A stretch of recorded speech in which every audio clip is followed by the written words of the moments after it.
Scott Brown.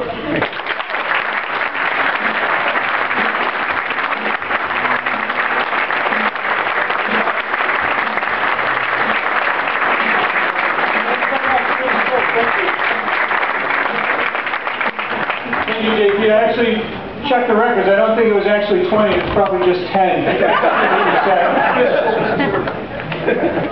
Well, first of all, a lot of familiar faces here. A lot of friendly faces, friends, supporters, colleagues, new faces.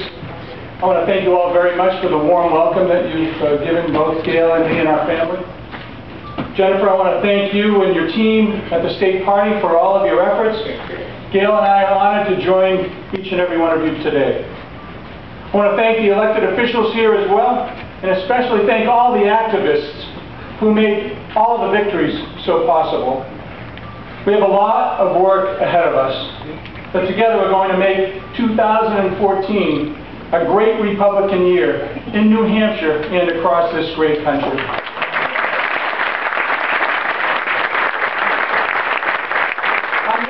Because for about a year now, I've been traveling all over this state, talking to folks and supporting good candidates, good people. I've traveled so much in New Hampshire, I'm focusing on a new personal milestone. The truck now has about 300,000 miles. I'm pretty proud of that American-made GMC Canyon. No offense to our Toyota dealers here. And I'm sure it's sure good. Looking good right now, notwithstanding all the dents with the live free or die license plates on it. Since the last election, I've made it my personal mission to travel not just around this state, but around this great country to help Republicans get reelected, raise money, be able to battle in 2014 and beyond. Republican groups and candidates are gaining strength. They're ready to give their best efforts in this election year.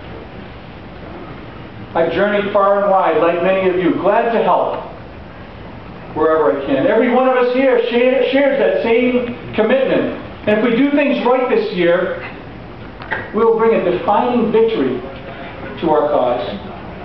It wasn't so long ago, I remember like you do, that the Democratic establishment in Washington was feeling very, very comfortable, like they just couldn't lose.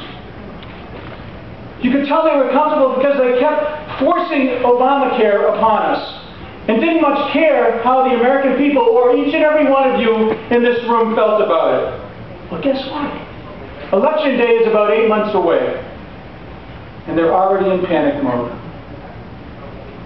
A big political wave is about to break in America, and the Obamacare Democrats are on the wrong side of that wave.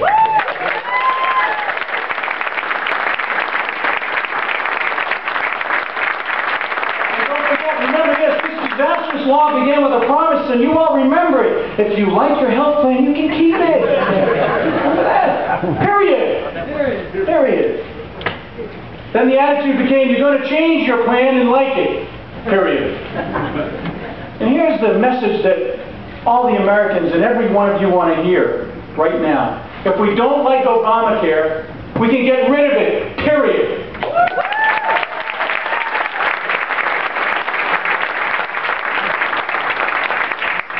The Democratic leadership likes to say that Obamacare is a law, because guess what? Elections have consequences. But false promises and false rhetoric also have consequences. And the party that put everything on the line for the takeover of our very good healthcare system have a lot to answer for in 2014 and beyond. Tens of thousands of people in New Hampshire have lost their healthcare coverage that they liked. They liked it, they enjoyed it, they felt comfortable with it. And thousands more are now paying higher premiums for coverage that they don't actually like. The whole thing is such a fiasco. You've seen it, you've read about it, you feel it in your gut, that the administration keeps changing the law without even bothering to ask Congress or any one of you. It's my way or the highway. And I'm tired of it. And please make this clear when you share this with your friends. I don't care if Democrats, Republicans, independents, young, old, happy, sad, gay, straight, I don't care. But there's only one way to get rid of Obamacare once and for all. And that's to get rid of the Obama Democrats who rammed it through Congress and force it on the American people.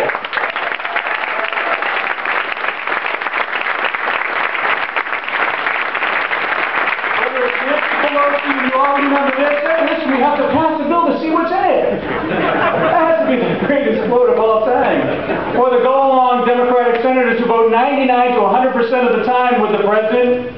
It's time for the whole crowd to go. Yeah. The failing health care law is just the centerpiece of an agenda that is holding the greatest country in the world, America, back.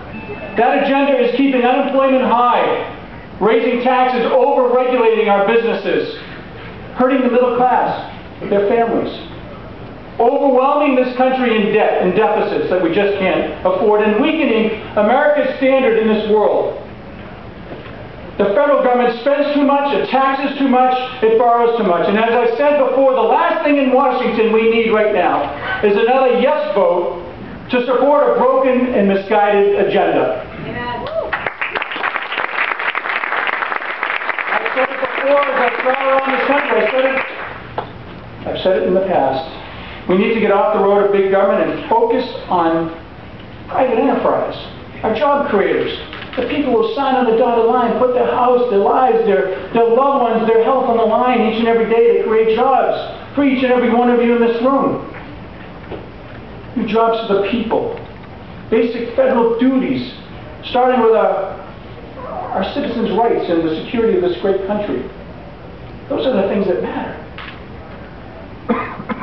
We're seeing a constant expansion of the federal government and the federal powers.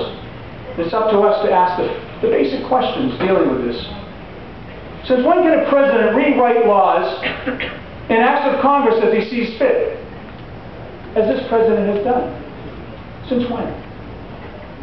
By what right does the IRS get off targeting groups unfavored by the federal establishment? Why are politicians in Washington passing a stimulus that added debt, but instead of being a windfall for jobs, puts it in the hands of our insiders and special interests and friends of politicians? The answer to each and every one of these questions is none of this is anywhere defensible in a free society. We need a fresh approach, a new approach. And there's a lot of things that you can try to do, but here's the best I can do offhand. How about start running this government again by the principles and limits of the United States Constitution, for starters?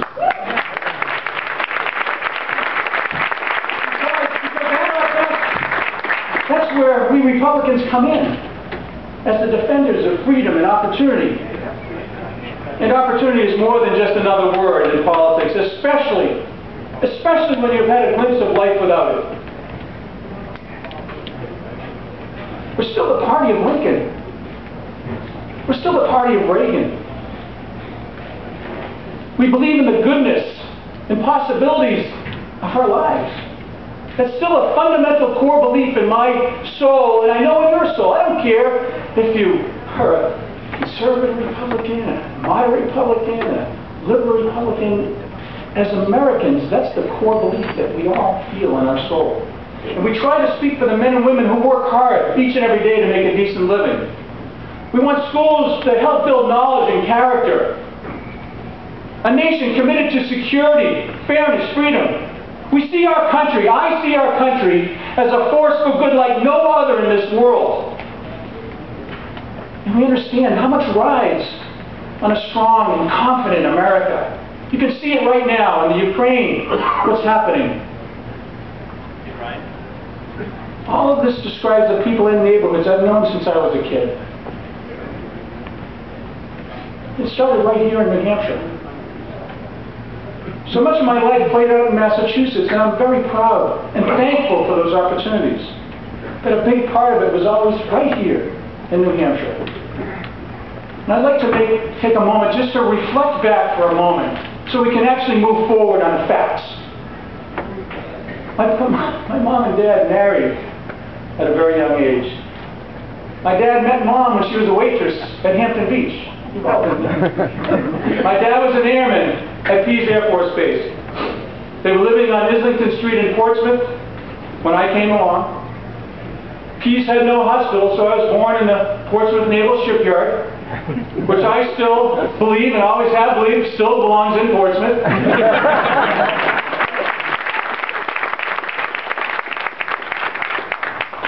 We lived in Portsmouth until my mom and dad separated. The story really doesn't get much better from there, at least for a while, and many of you have read my book, and like many of you, it was a rough upbringing. I know that many of you have had those very similar life experiences. You know somebody who's had those life experiences.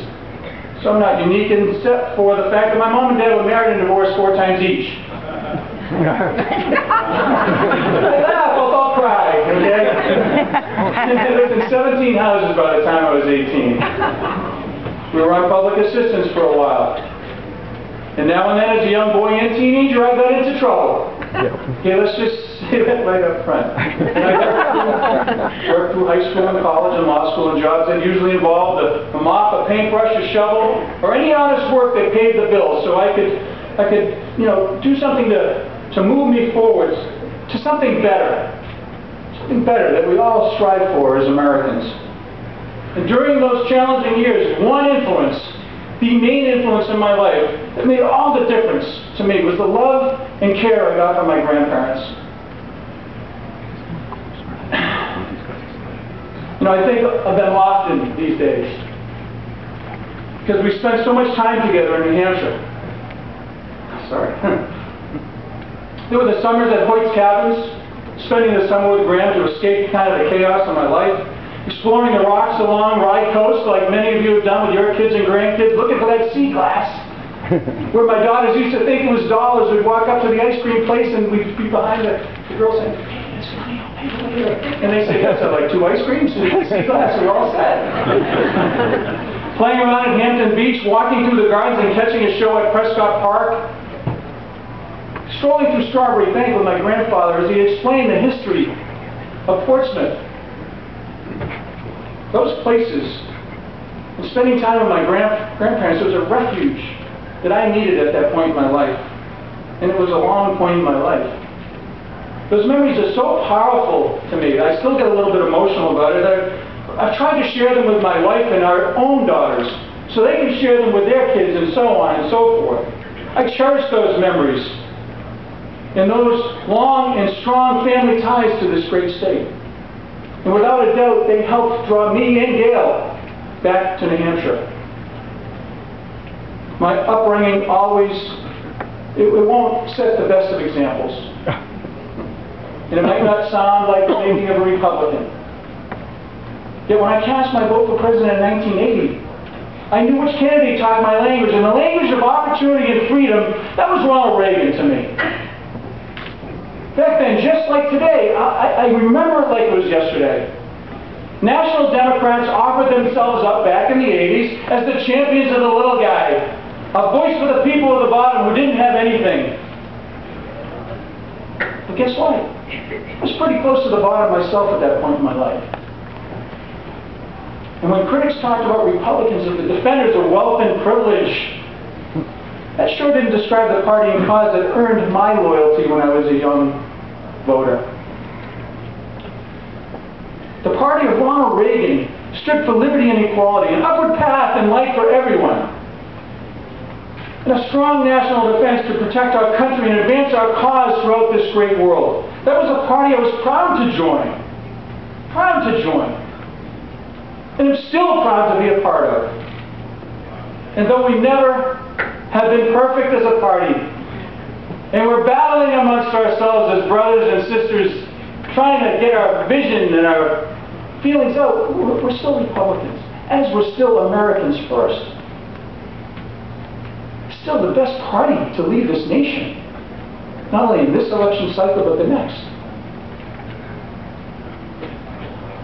I'm proud to be a Republican. And I've done so with the ability of always trying to find the good in each and every person, regardless of who they are and their political affiliation. Work with every person of goodwill who wanted to work with me. That's something that's drastically missing in Washington right now. We need that spirit right now in Washington. You've seen the gridlock, the turmoil, the negativity. The divisiveness. I'm tired of it. Tired of the blaming. Tired of the divisiveness. Us versus them, the haves and the have-nots. I'm tired. I'm tired of our party fighting. We need to unite to send a very powerful message to the rest of this country. That we can do it better. We deserve to do it. We deserve to have the ability to solve these very real problems. And unless enough people on both parties work together on a very regular basis, you know what? You're going to get a lot of bad laws and a lot of resentment. Not only within the party, but without. There has to be a time and place. Ask yourselves, there has to be a time and place right now, in this moment in time, that we have to act as Americans first. We have to find a way to find that common thread to battle in the next election cycle and beyond, to show the American people who we are as leaders, and convey that message in a strong and powerful way. That's what I've been saying to fellow citizens around this state and around our great country. And I'll tell you what, there's a lot of agreement. We don't agree on everything. My wife is the only one I agree with. I just tell her that sometimes. Just to make her like me more. Listen, we've been married 30 years, okay? I can't believe it. I really can't. I think you put up with me sometimes.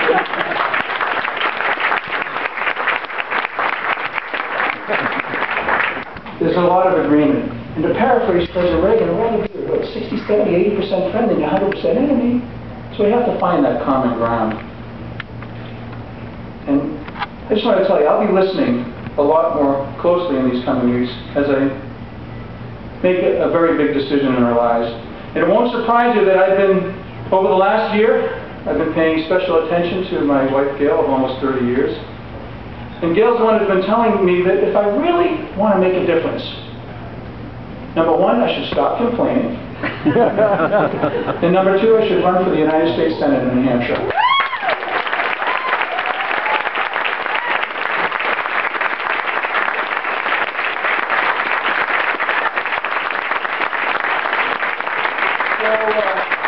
honey, you're right. You're right. I'm going to stop complaining and get involved again. So I'm announcing today that I formed an exploratory committee to prepare a campaign for the United States Senate in New Hampshire.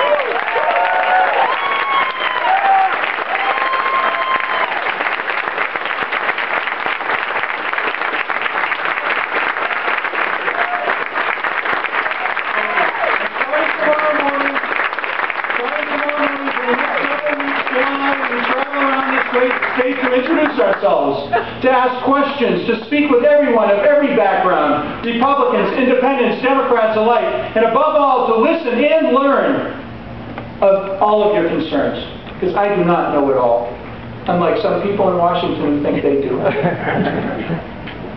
We look forward to meeting you. We look forward to this great journey ahead, and to all that is yet to come.